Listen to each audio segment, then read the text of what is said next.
Everybody, and thank you for joining. I'd like to introduce you to Alice from the Cranfield Trust, who's going to be leading the webinar this morning.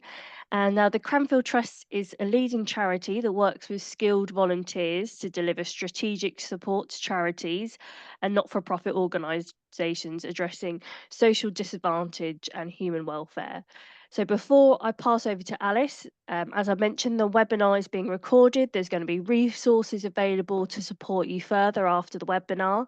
I'm going to be keeping an eye out for any questions in the Q&A box as well as the chat box, and there will be time hopefully at the end for some Q&As as well. So I shall pass over to Alice. Thank you. Thank you very much, Alex, and good morning, everybody. Thank you for making time today to learn more about how Cranfield Trust can support you and the resources that we've pulled together to help you with your fundraising. So for starters, I thought I'd kick off for starters. This webinar, the real gold dust from this webinar is sitting behind this particular link here, which Alex will share with you after the webinar and is available. And there is a lot of learning, a wealth of resources in there. I'm not promising to provide answers to the holy grail of fundraising questions now. Where is the money tree? How are we going to be able to fundraise quickly? Fundraising is always a slow burn, and I know that all of you here know that. So I can only claim to hopefully give you some food for thought in this particular webinar, and I will do my best to cover as many topics as I can.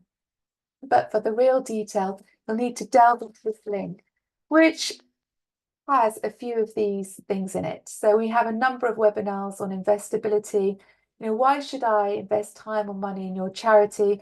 Right down to how to write a successful bid. And some of these, please don't be put off by the fact that the presentations that are attached to these webinars are long. They are designed to be resources. So it's like getting a textbook. So for example, how to write a successful bid is a webinar that was delivered by an ex-colleague of ours who's actually written books on tendering and bidding. So the webinar slides are full of really practical information. They're not slides which are full of big photographs and pictures whereby you have to watch the recording in order to be able to understand what they're offering. So please do peruse them. Please treat this link and the resource behind it as a helpful guide. Let's pop in and dip in and learn about this, or see what I can get from covering the contract life cycle, or whatever it might be that you might need at a particular time. In the next sort of 50 minutes, 45 minutes, I'll try and whiz through what it really means to actually secure that fundraising, because we could have lots of processes in place, but ultimately there are a lot of qualitative aspects of fundraising and bid writing and collaboration, which is what I'm really going to focus on here, that we need to think about. So just to warm us up and to make sure that Alex doesn't get bored, I'm going to kick off with actually another slide. And before I move to that slide, I want you to tell me quickly in the chat box or the Q&A box, whichever one is the most practical to use in this forum, what do you see immediately? What do you see in this picture? Alex, if you can share with me, because I haven't got that up here as I'm managing two screens at the moment, but what can people see in this picture? Or what can you see in this picture, Alex? Quickly.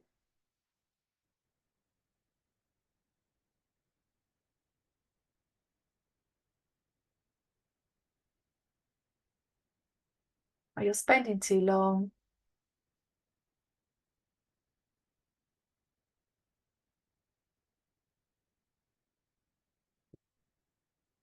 So Alex, what can people see in this picture? What can you see in this picture? So lots of people are saying two ducks. Someone's saying ducks or rabbits, and ducks or heads above water, which is sort of maybe it covers everything. Yeah, it does. So the point here is that many people can see something, but it's not always the same thing. So some people can see two ducks, some people can see two rabbits, some people can see a duck eating a rabbit. The point here is that we are looking at different things, but we all think in our heads that everybody is seeing the same thing. So this is where what we call a frame of reference. And before we go through any kind of collaboration, any kind of partnership, any kind of vision planning, we have to make sure that everybody is seeing the same thing. Because otherwise we're moving towards we're aiming for different things. We're seeing a different picture of where we want to go. And this is a little fun exercise, but I will refer back to it. Please don't assume that everybody is seeing what you're seeing, but double check and check that everybody is seeing the same thing. It could be a different interpretation, and we could be seeing multiple interpretations of one thing, but the fact is that we're all seeing it. We are all on the same page. So never assume that everybody is on the same page until you do a test and test that. Because some people may just be seeing the ducks, others the rabbits, others the rabbit eating the duck even. So please do check that you're all seeing the same thing. And that is really key in collaboration. So what are the ingredients of collaboration? The first and absolute fundamental reason is trust. We often see in the Cranfield Trust, we work with hundreds of charities and we work on programs of work with charities, and sometimes we work with consortiums. And we've had consortium members come back to us and say, I wasn't given this information by my consortium lead. And the problem with this consortium working is that I'm kind of in competition for funding. I don't really trust the people in my consortium. And ultimately, for a collaboration to truly work, it needs trust. It needs integrity, and that goes hand in hand with trust. That there is absolute honesty between all partners in a collaboration when we look towards that. So if you don't have that at the beginning, then you need that for it to really work. And then once you have the trust and integrity,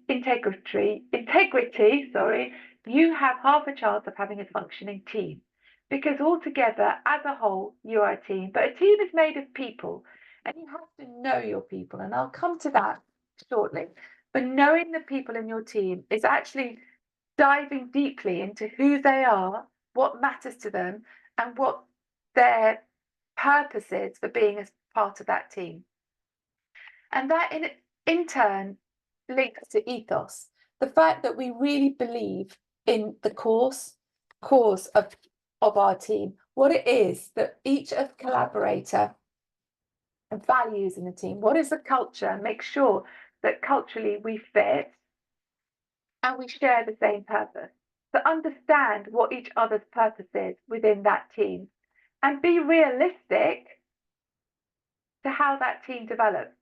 So there is quite often pain before there is gain.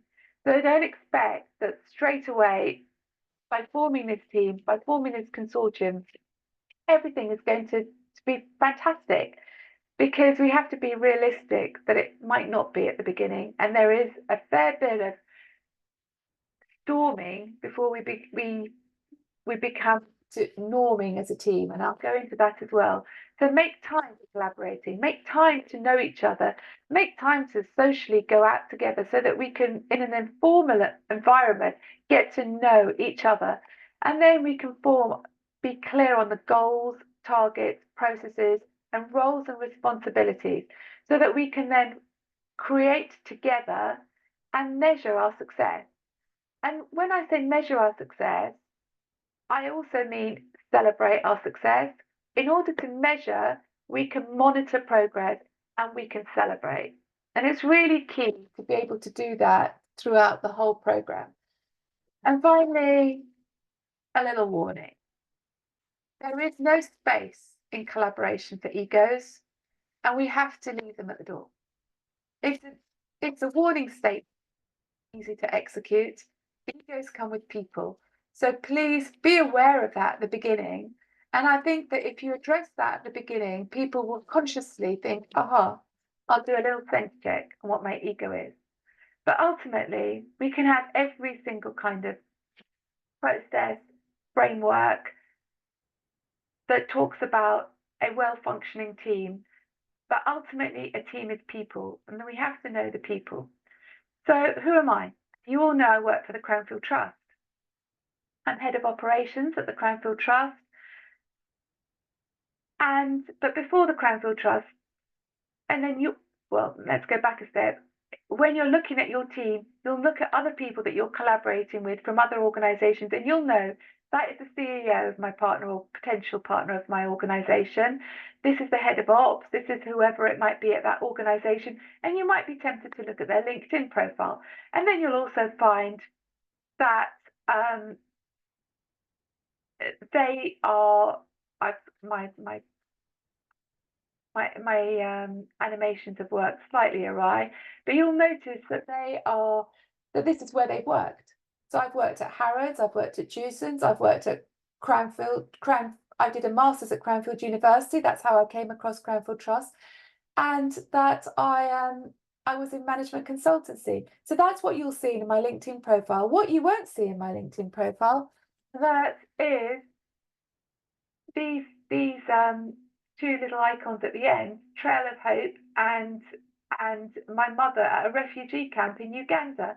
My parents came here in the Second World War. I am the first generation born to refugees in the UK. Now, you wouldn't know that through my LinkedIn profile or through the fact that I was head of operations at the Cranfield Trust.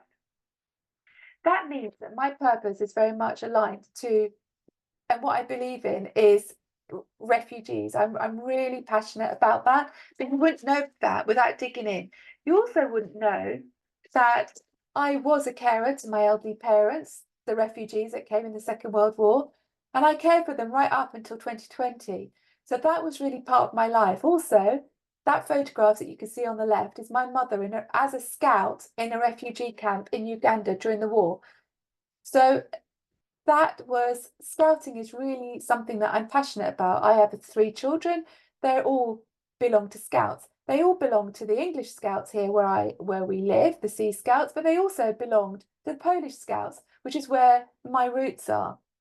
My parents were deported from Poland into work gulags in Siberia, and then they found their way into refugee camps in Uganda and into the army, which is where Norman Davies has written the book about Trail of Hope. That's their background. But my children are now young adults and they're scout leaders. So that carries on, but that's behind me as a person. And I'm saying this to you as an example, a first-hand example of knowing who is in your team. The coffee cup there also indicates that I'm actively involved in my community, in the community cafe, in the voluntary sector within my community as well. So that's me as a person.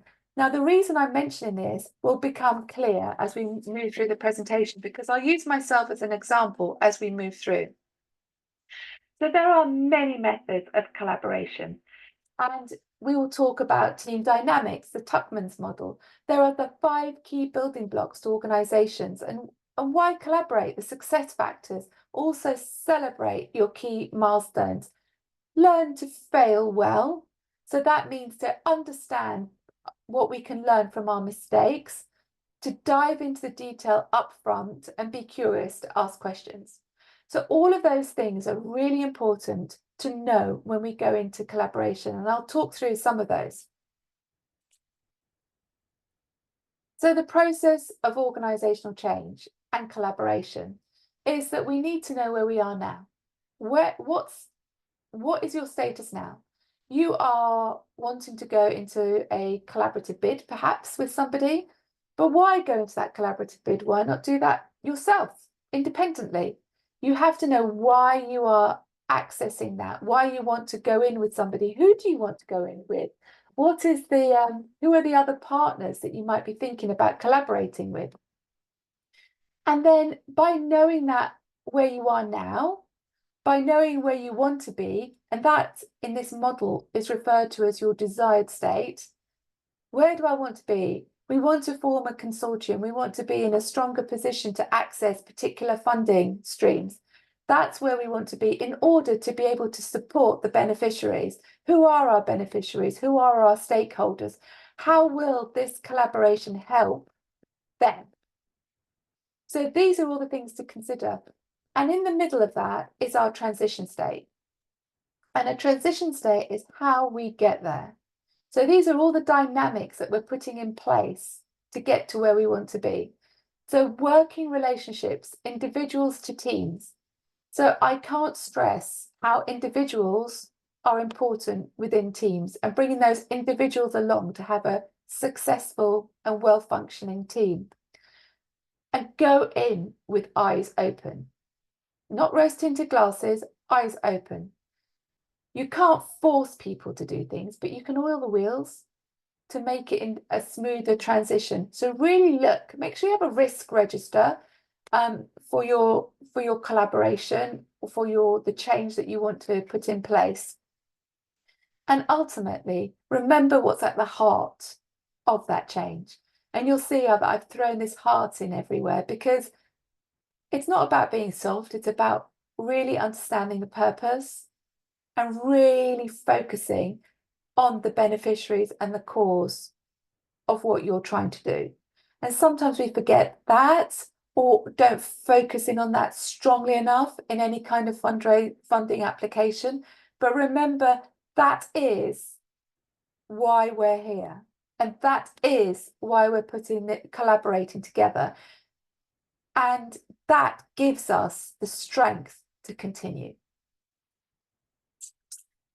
So I can't possibly cover in detail all of those models that I mentioned in the previous slide, but I will raise awareness of them here in this session. So the Tuckman's model to team dynamics is really helpful for you to look more deeply into, because when you're forming a team, it's really normal to go through these 4 stages.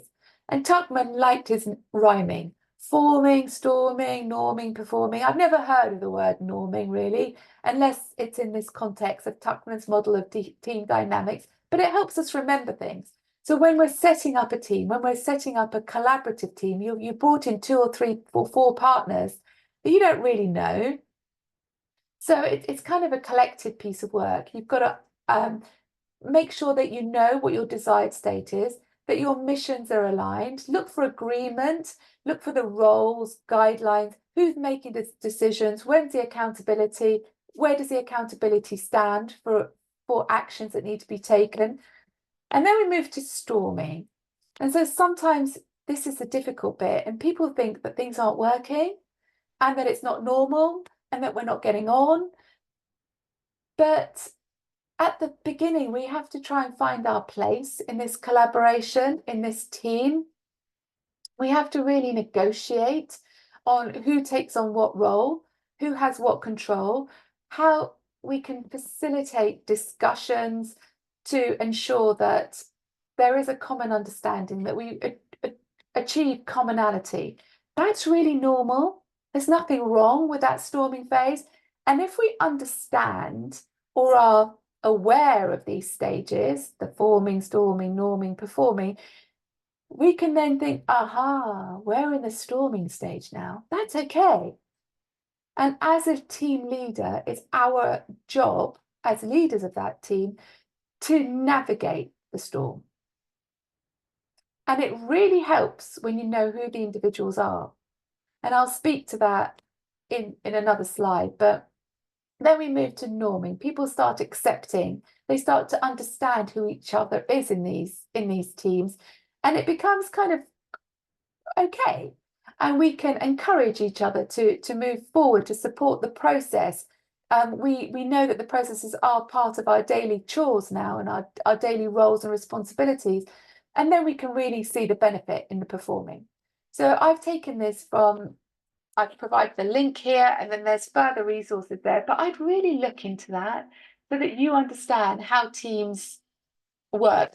And also, it's much easier to understand these team dynamics within your own organizational teams. But when you bring in kind of strangers to the party, it's very difficult sometimes to interpret conflict as a storming. So be generous to what's happening and really try to facilitate the progression from storming to norming. Alice, Yeah. Pratima's got her hand up, so I'm just gonna let Yes. her speak, if that's all right. Hi, Pratima, you should be able to Sorry, unmute. no. That was I did it by mistake, Alex. I'm really sorry. Okay, no worries, no worries. If anybody has a question, though, please feel free to either use the chat box or the Q&A or pop your hand up. That's no problem. When considering growth, and any growth, including collaborative growth, what we've put together is a very top-level checklist. And this is a very full-on slide, which I hope that you use as a resource. But first of all, do we have a strategy for this collaboration and growth? Because in a way, even if you're collaborating for funding, you're growing, you have a growth plan for that particular funding pot. So make sure that you're all aligned to that. There is a little strategy around what you are bidding for, what your desired state is to that.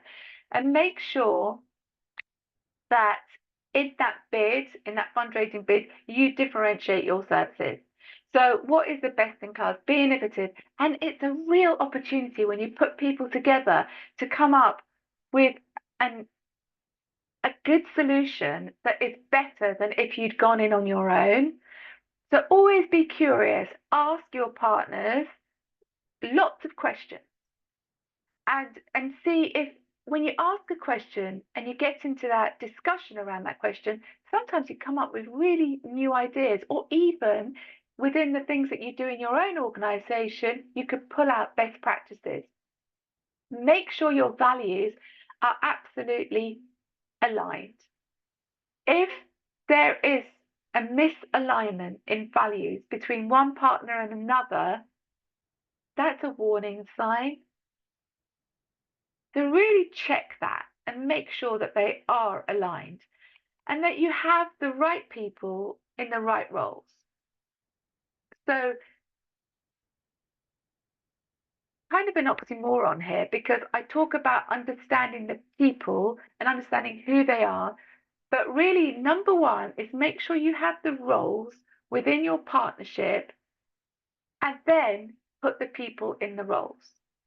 So don't try and put a round peg into a square hole, but really think, have I got the right roles in place to make this partnership work? And that the processes that you put in place are scalable and robust. So what I'm saying about that, and people quite often do, they create a new process for this particular partnership. And it might be slightly flaky or weak, and it will only serve this partnership. But imagine if the partnership were to double, or imagine if the volume going through that partnership, the demand for its services doubled. Can your processes cope? Because it would be really beneficial upfront to be able to consider growth so that the processes you put in place now can accommodate an increase in demand or can be put in place somewhere else and be useful. Then are you able to execute that? Do you have everything in place to be able to deliver against those objectives? And that includes the resources in place, the people in place, that you have asked or bid for enough funding.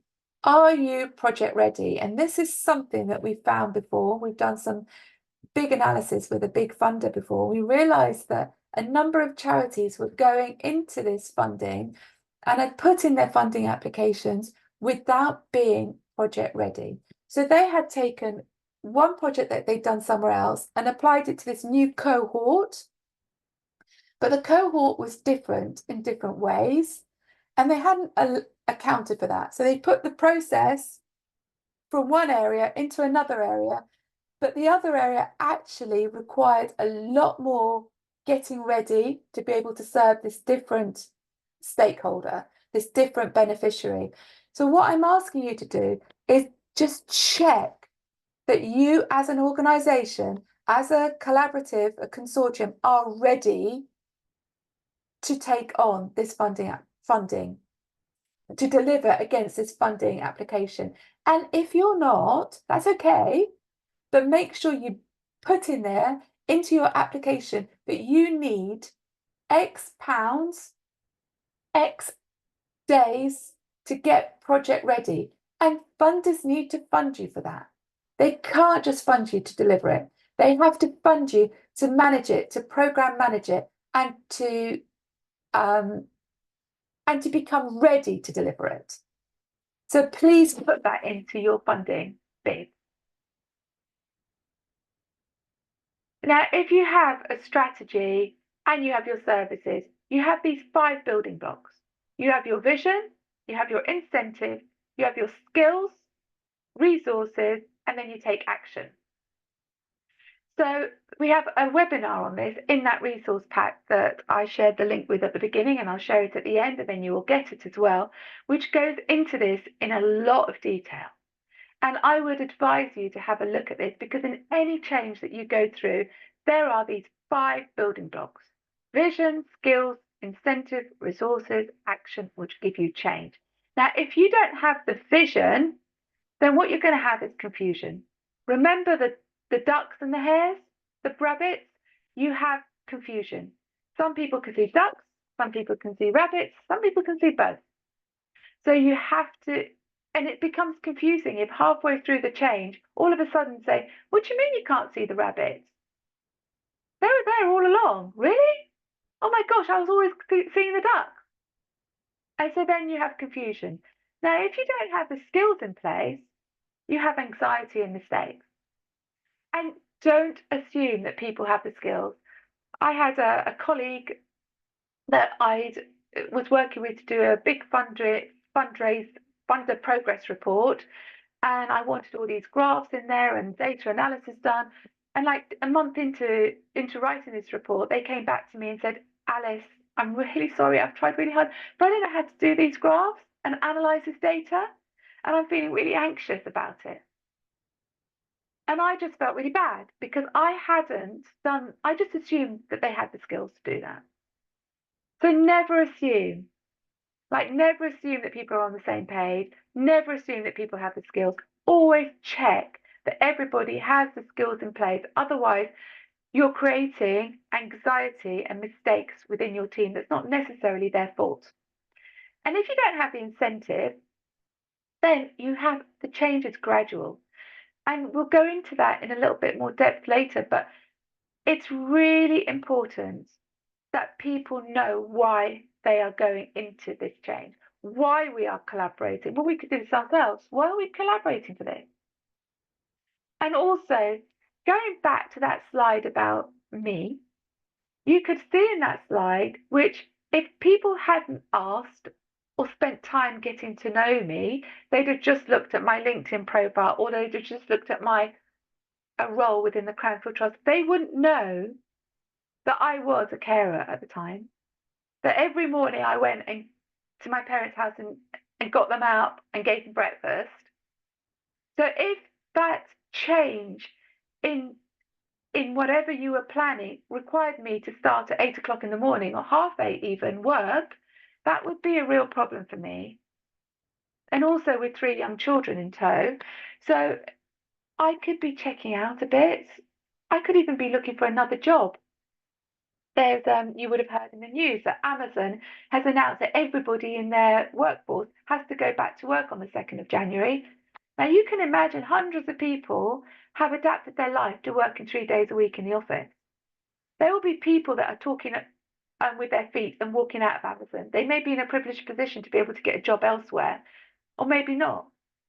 But it's about knowing your team. Most of us have got much smaller teams than Amazon has. Amazon doesn't care if people walk with their feet. They're probably quite pleased to reduce their workforce. But in our sector, our workforce is really valuable. It's really hard to recruit in our workforce. So understand your people and see if you can negotiate around what really means a lot to them. So in my case, it was being able to see my parents in the morning. It was being able to drop my kids off at school or pick them up or whatever it might be. and I wanted to work in the evening. I wanted flexi time. I remember my boss saying to me once, I don't want anyone to work or send any emails after 6 o'clock. That for me was a really big problem because I had to take time out during the day to do school pickup or parent duties. And I then had to work in the evening. But that was my choice. And that's how I wanted to manage it. And then I negotiated, I explained why for me this was important. And then we talked about a process which would be acceptable to the organisation and also to me. So really think about those incentives because otherwise your change will be gradual. And therefore, without the resources, and that isn't just people resources, but technical resources, finance is a resource, we will get frustration. I haven't got time to do this. I don't have the right IT skills to do this. I don't have the right software to be able to manage this. I don't even have the right volunteer base to be able to deliver what I have to. And it creates frustration. Without action, we get a false start. And you will have heard people saying, oh, I've done this before, it doesn't work. So all of these things are important. And we do have, as I said, in the resources, a webinar and a very detailed slide deck about this. And in any change, just have this up there and just do a little checklist. Are we aligned with our vision? Do we have the skills? Are we all incentivized to make this work? And do we have all the resources that we need? And if we don't, how are we going to get them? And let's go and make this change happen. So why collaborate? Sometimes, ultimately, it's the heart. We all share the same value. So that's really important. Make sure that is always there at the heart of everything we do. And there are many reasons why we collaborate, whether it's on funds, resources, opportunities are reducing. So we have more chance of accessing these if we collaborate, or change, complexity, or competition are increasing. So we move together to collaborate. Now, I'm just conscious of time. And Alex, I don't know if you can, right, we've got 25 minutes. All right. What would be really good, and I'm not sure how many people are on this call, if we could have a think about what does collaboration mean to you? What are the positive experiences of collaboration? What are the negative experiences of collaboration? And also, we have a grid here that I would like, not necessarily to fill in right now, but I'd like us to think about this grid and to ask you for some discussion as to who has collaborated, what benefits are there in collaboration? Well, if we can focus on that, can anyone just speak up? I'm quite happy for people to talk, to tell us how they've benefited from collaboration, and also what are the risks to collaboration. So if anyone wants to put their hand up, they can, or they can just put in the chat box. But some examples are additional resources, greater reach, filling skill gaps, sharing information, gained expertise to increase service quality. Some really good examples, everybody. Shared knowledge, lots of value added additionally from partners. And what are the risks?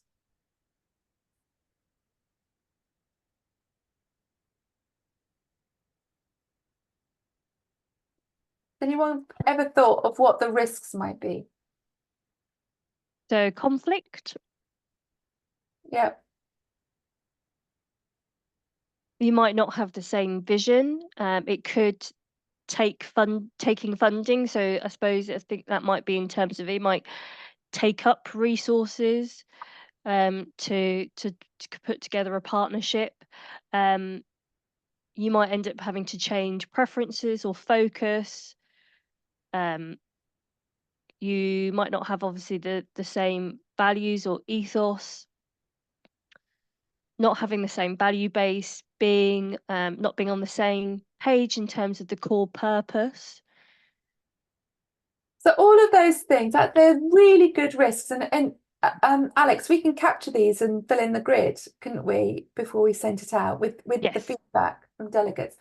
So that's brilliant. But all of those things are things that we've talked about beforehand. So we all know what the risks are. We can all see the benefit.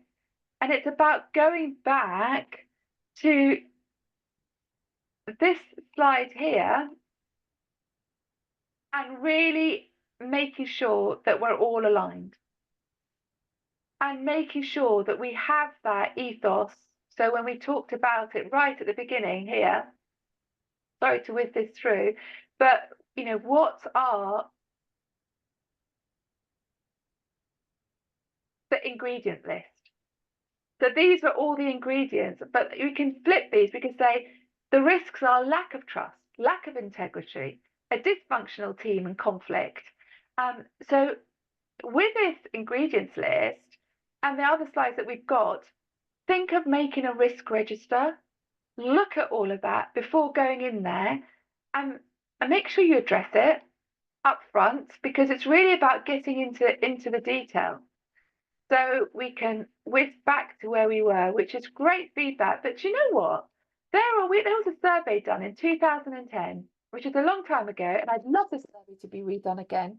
But 54% of 2,500 charities, if surveyed by the Charity Commission, never collaborated. And the collaboration doesn't have to be a consortium.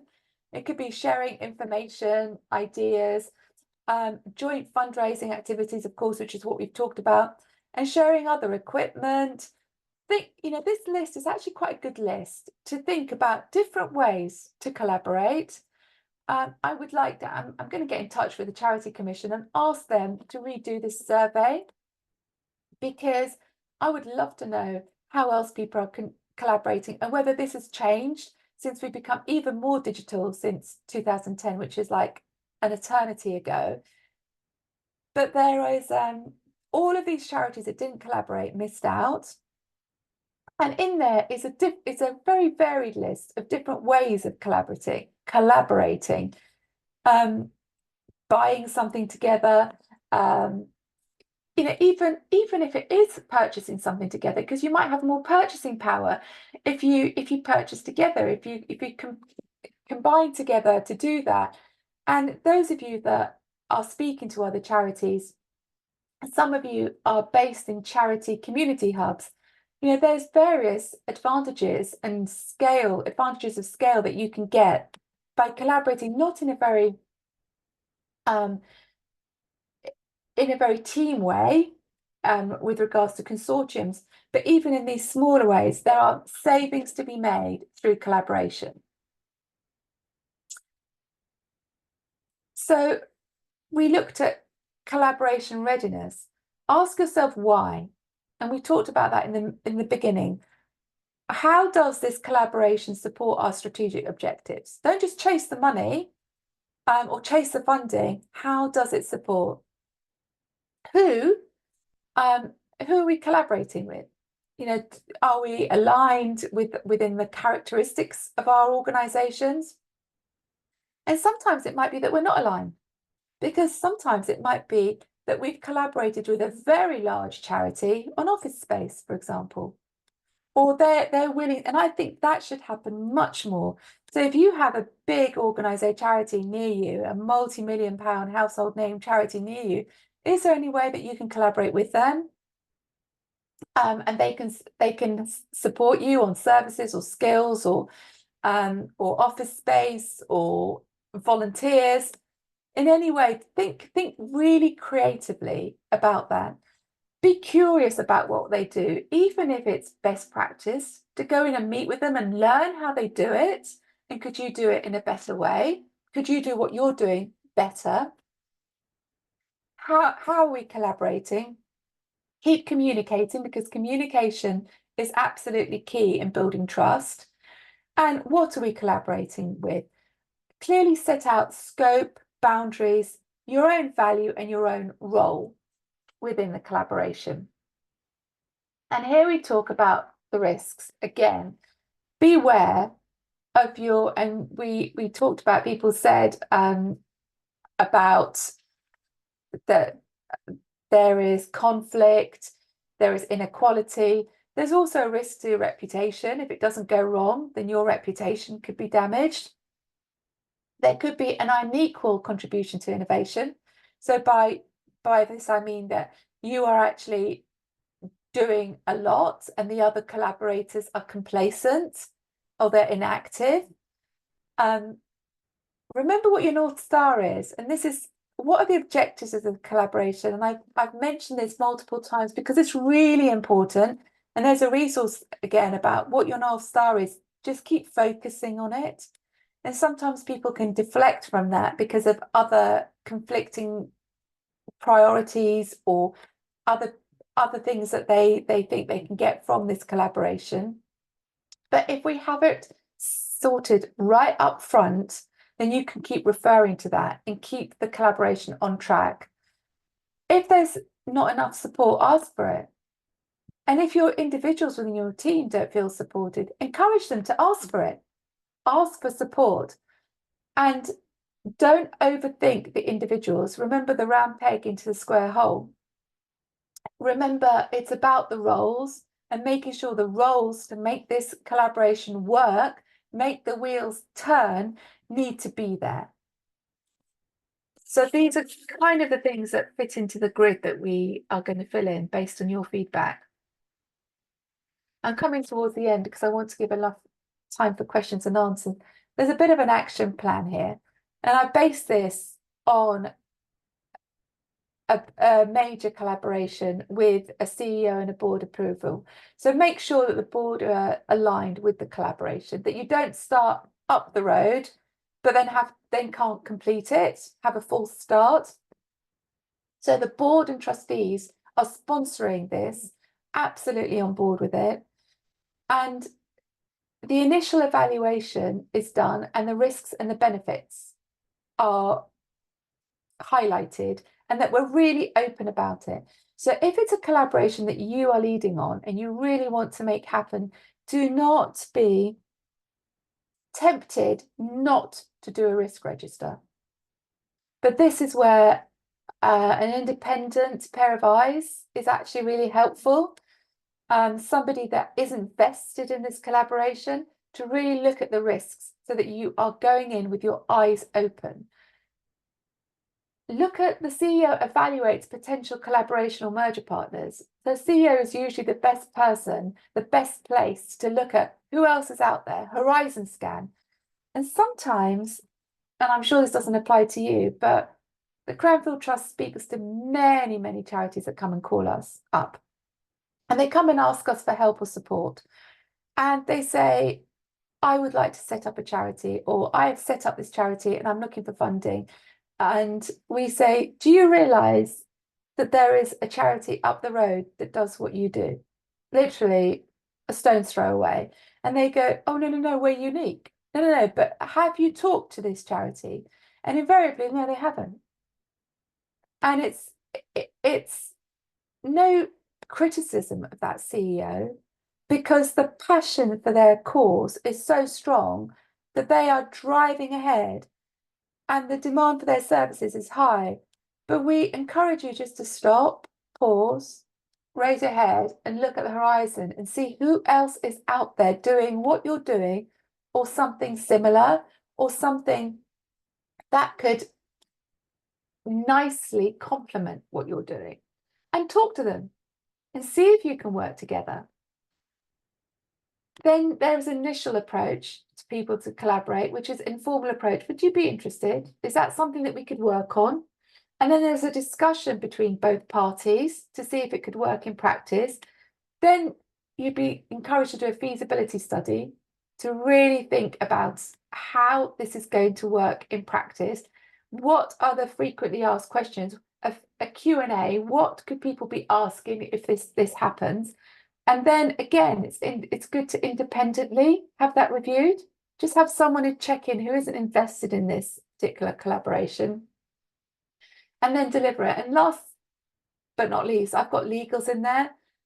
Check your policies are aligned. So policies and the policies of all the partners, to make sure that there isn't any kind of funny in there. There isn't any kind of VAT. response requirement that kicks in if you collaborate. And I've got some information about that here. So this slide has got a lot of detail that I've put in there. There is a lot of information here and a lot of links, which I would encourage you to look at. And with regards to the VAT, the VAT obligations and things like this, the boring stuff around collaboration, they're included in here in the Charity Commission guidance. So please, and the government guidance. So please do have a look at all of these to see if they apply to your collaboration. And then this here link here is really key for you to access. It's something that the Cranfield Trust has put in place, and I'm not sure if it's going to open, if I'm going to be able to open it and share it with you. If I move that to this screen, can you see that, Alex? Could you tell me if you can see that now? Yep, we can see that. Yep. Yeah. So this is the link that I've clicked on, and within that link, you'll see that we've organised a multitude of webinars, and we've included some slides, etc., on leadership and organisational change. So leading positive change. Here you'll see the 5 building blocks to managing change that I've talked about. I've included this one, how to present video calls, because it's really important. You will find that you will have to present your proposal, your collaboration quite often online. And this actually helps you to present succinctly. We talk about different types of leadership, the effective diversity and inclusion. Then we talk about well-being, because all of this adds a lot of effort and work. People need to change. People get anxious with change.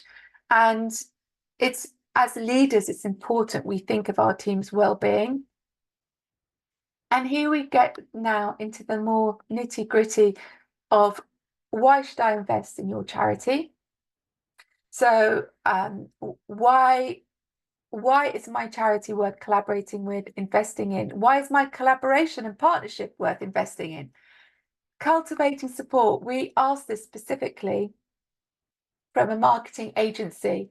How can we diversify our income? How can we move beyond the government and statutory funding in order to invest in causes that sometimes are not mainstream causes, are not easy to, are hard to attract investment, which isn't statutory funding investment or public sector investment. So that's worth having a look at. And then we move down to some real detail covering the contract life cycle, why bidding and buying are 2 sides of the coin, how to write a successful bid, and I talked about that earlier, which has got a lot of detail in those slides. Unrestricted revenue without tears. Again, how to encourage people to invest in your organisation. And then we talk about strategy, governance, and financial management. And again, here we've got some repeats covering the contract life cycle, talking through numbers, understanding grant agreements. This was a recent webinar, and this is really important so that when you actually get your grant agreement, that you truly understand the detail behind it. And this goes through, it's quite a dry topic, but it's absolutely critical because it goes through your grant agreements and make sure you understand these. Again, looking at the importance of cash flow forecasting. And I went to a conference last week, and a lady came up to me and said, I have watched this particular webinar and now my organisation is cash flow forecasting, and it's absolutely fabulous. So it was a real, it really made us feel good that people are actually using this because it's so key. Cash is king. And then there's some further useful articles here that we think you will find useful. So this is all coming your way, and please do have a look at it, use it, and yeah, and that's kind of it really. So I'm going to stop sharing now and be open to questions. Thanks very much, Alice. I think there's some really great points in there, and also the resources I think is going to be useful. Obviously, not only for sort of reflecting on from this webinar, but beyond that as well. And I think some really interesting points that you came up with regarding the it, well, just while people are getting a chance to either write in the chat box or put a Q&A in. I think some really interesting things that you shared, but obviously there are those more formal collaborations and partnerships in place where, as you said, there might be some kind of service delivery or grant funding, bid writing in part of it. But there's also those more informal Yep. partnerships that can happen as well, like you said, in terms of sharing a space, signposting, helping to recruit volunteers. All of that stuff is fantastic, as well as those more formal um, points as well. So Pratima's put in the chat box, obviously a great presentation, and thank you. Can you give an example of where collaborations haven't worked in the VCSC sector, and what was the learning? So have you had any charities come to the Cranfield Trust and say, we've tried this, but it's not working, can you help? Yes. So we've had a consortium recently that we've been working on a program of work, and we had a consortium member who approached us to say they'd never heard of the offer that we were offering to help them with, because the consortium lead doesn't really speak to them. So there is absolute lack of communication. So that consortium isn't working. They've accessed the funding, and they're delivering against that funding. But together, they've gone into the consortium just purely to access the funding. But as a group of charities that can learn from each other and work together and really capitalize on synergies between each other, it's not working. So one of the things that we've gone back to the consortium leaders is to challenge them, to ask them why have your members, why have the other people in the consortium, why don't they know about our services? And obviously the response wasn't that helpful, and it's not in our remit to sort this particular consortium out, but it's a very lost opportunity. So it's fundamental that the person that's leading the consortium has the same ethos and has integrity, so that they can honestly share and honestly want the other people in that consortium to do as well as they're doing, because they access the service, they never shared it with others. And I've had this before as well. Somebody said to me, what is how can we collaborate and trust each other when we're in the same competitive market for funding? And this is a really difficult question. And I guess it's about, you're bigger as a whole than independently. And this is also something that we need to educate our funders on. And the funders are more and more asking charities to collaborate. So I think it's about sharing collaborations, talking positively about collaborations that will help this, but it's also about learning to build trust and supporting each other. And we have a webinar coming up in November that we have specifically commissioned, and our speaker is currently working on it, he's a lecturer, on how to encourage trust between collaborative partners. And it's still being formulated, it's not quite ready yet, but I will share that with you, Alex, so that you can share it with your partners so that they can watch that in November. But trust is ultimate. Yes, yeah, like you said, trust and communication, and as you said, integrity. And I suppose it's the wanting everybody to win rather than there being sort of any kind of territorialism, which can happen because of the fear factor. So Laura from Baby Basics is put in a question. So, as a charity, they've been considering a collaboration with a private sector company. How can we ensure that our values are closely aligned when our ways of operating are so different? Operation and values are different. So my question is, why would their value, you would go in with to a commercial company whose values align to yours. Their operations are going to be very different, but their values align to yours. So, if you're you wouldn't go to a drinks company potentially, or a tobacco company, because your values for health and well-being don't necessarily align. But I would challenge the fact, if their values don't align, the fact that they're a commercial company doesn't mean that they don't share the same values. And their values could be something on trust, communication, curiosity, making the world a better place. So really speak to the CEO of that company or the leadership team and check that that values align, and that also and make sure that they're just not taking you on just to tick a CSR box, but they really are wanting to, that you share the same purpose. And also their staff may share similar values. There may be people that have benefited from the organization and supported, but operationally you could be very different, but your values can align or should align.